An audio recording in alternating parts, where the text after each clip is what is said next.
नमस्कार. वसई विधानसभेचं इलेक्शन आता अवघ्या 2 दिवसावर येऊन ठेपलेलं आहे. सर्वच पार्टीने आपल्या परीने प्रचाराची उंची वाढवून ठेवलेली आहे. आज वसई काँग्रेस देखील मागे नाहीये. काँग्रेसचा देखील प्रचार जोमाने चालू आहे. आज आपल्याशी बोलण्यासाठी अनिल आलमेडा साहेब आहेत. ते काय सांगायचं ते आपण ऐकूया. सर नमस्कार. नमस्कार. सर आताच्या ह्या इलेक्शन बद्दल तुम्ही काय बोला? इलेक्शन आपल्याला माहिती आहे की 2019ला जे इलेक्शन झालं त्यावेळेला काँग्रेसने काही कारणास्तव विजय शेठ पाटील यांना तिकीट मिळालं नाही, परंतु ह्या वेळेला श्रेष्ठीने ती चूक दुरुस्त केलेली आहे आणि त्यांना महाविकास आघाडीच्या मार्फत तिकीट दिलेलं आहे आणि लोकांचे जनतेचे उमेदवार म्हणून जनतेने त्यांना ऍक्सेप्ट केलेला आहे. आम्ही प्रचार करताना पाहतो, काल आमची रॅली होती, म्हणजे संवाद यात्रा म्हणा किंवा मतदारांचा आशीर्वाद घेण्यासाठी उमेदवार पूर्ण वसई पासून अर्नाळा आणि त्यानंतर नवघर माणिकपूर ह्या एरियात सुरुवात रॅलीची झाली नायगाव पूर्व मधून. आणि जो रिस्पॉन्स मतदाराचा मिळालेला आहे त्या निमित्ताने मतदारांना बदल पाहिजे आणि विजय शेठ पाटील यांच्या निमित्ताने चांगले उमेदवार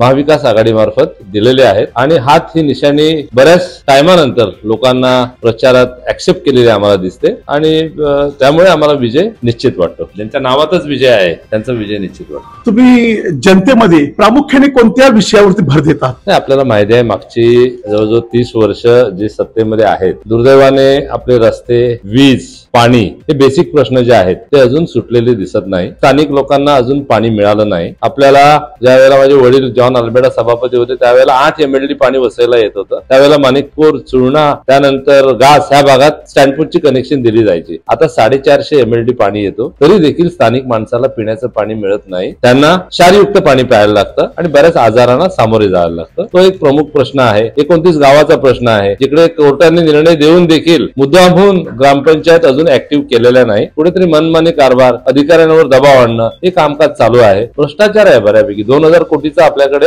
बजेट आहे महानगरपालिकेचं आणि त्या बजेटमधून जी कामं होणं अपेक्षित आहेत ते होत नाही. बऱ्याच वेळेला पावसाळ्यामध्ये जो पाणी साचतो त्याचा निचरा होत नाही. चुरण्यासारखे गाव 8-8 दिवस डिस्कनेक्ट राहतं. एव्हरशाईनचा एरिया देखील डिस्कनेक्ट राहतो. ही सर्व कामं जर सुनियोजित या शहराचं नियोजन झालं असतं, आपल्या नंतर जी शहरं झाली ती देखील खूप सुस्थितीत आहेत. परंतु दुर्दैवाने लोकल पार्टी असल्यामुळे आपल्याकडे अजून जो अपेक्षा आहे, लोकांची अपेक्षा आहे त्याप्रमाणे विकास होत नाही. भ्रष्टाचार आहे, मनमानी कारभार आहे. त्यावर एकच उत्तर की आपल्याला बदल घडवून विजय पाटील सारखा निस्वार्थी माणूस तो शासकीय योजना लोकांपर्यंत पोहोचवेल आणि लोकांची ती अपेक्षा आहे. लोकांना आत्मविश्वास आहे त्याबाबत. त्यासाठी एक चांगला पर्याय दिलाय आणि लोक तो निवडतील अशी आम्हाला अपेक्षा आहे. इकडचे सत्ताधारी हे हमेशा सांगतात की आम्ही काम करत आहोत, आम्ही विकास केलेला आहे, परंतु ह्या लोकांना आमचा विकास दिसत नाही, आम्हाला कुठेतरी बदनाम करायचा प्रयत्न करतात. नाही बघा, आता मी वसई विरार शहर जिल्हाध्यक्ष म्हणून पूर्ण वसई विरार मध्ये फिरतो. त्यामुळे तुम्ही बोईसर भागात, पेलार भागात जर तुम्ही रस्ते आणि गटारं पाहिली तर तिकडे तुम्ही ती वस्ती वसई शहरातल्या आहे तुम्हाला पटणार देखील नाही. आपल्याकडे देखील रस्ते वगैरे जे आहेत, गटारं जे आहेत, जे वारंवार रिपेअर केले जातात आणि आपल्यासारख्या शहरामध्ये जवळजवळ 10-12 वर्ष झालेले आहेत. अनेक ठिकाणी आता काल आमच्याकडे AICCचे प्रभारी किंवा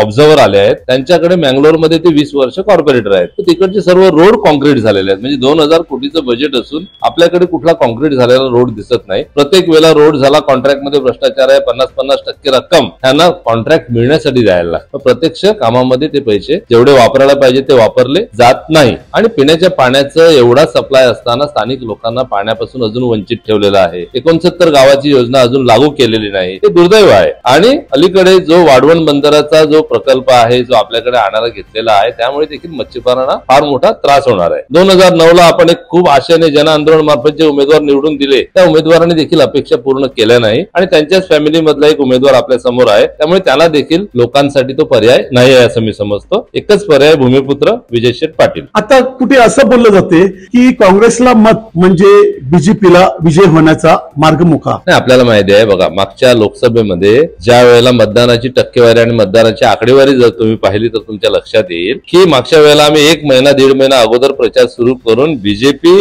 आणि बहुजन विकास आघाडी हे एकाच नाण्याच्या 2 बाजू आहेत. ते लोकांना पटलं आणि त्यामुळे ज्या मोठ्या पक्षाचा पाठिंबा त्याला न मिळाल्यामुळे त्यांचं जे मतदान टक्केवारी आहे वसईमध्ये ते 50,000वर आले. त्यांना 2019ला 1,02,000 मतं होती, ते 50,000पर्यंत आले. त्यामुळे तिसऱ्या नंबरचा माणूस 1 नंबरला जाणं सोपं आहे तर दुसऱ्या नंबरच्या माणसाला 1 नंबरला जाणं सोपं आहे. आम्हाला खात्री आहे त्यावेळेला जवळजवळ 15,000 ते 20,000 लोक लोकसभेच्या मतदानाच्या वेळेला वसई वसईमधून बाहेर होते ते मतदार आमचे आता आहेत आणि विजय शेठ पाटील ह्याने इतर पक्षातील लोकांना देखील चांगली मदत केलेली आहे. ते देखील चांगल्या पद्धतीने मतदान एक भूमिपुत्र म्हणून एक विश्वासू उमेदवार म्हणून त्यांना करतील अशी आम्हाला अपेक्षा आहे आणि नंबर 1 ची मतं घेऊन विजय शेठ पाटील निवडून येतील हे आमच्या सर्व पदाधिकाऱ्यांना सर्व लोकांना देखील याविषयी खात्री आहे. तर आता आपण ऐकलं अनिल साहेबांचं म्हणणं आहे की विजय शेठ पाटील हे जेव्हा विजयी होतील तर वसईचा विकास चांगल्या रीतीने होईल.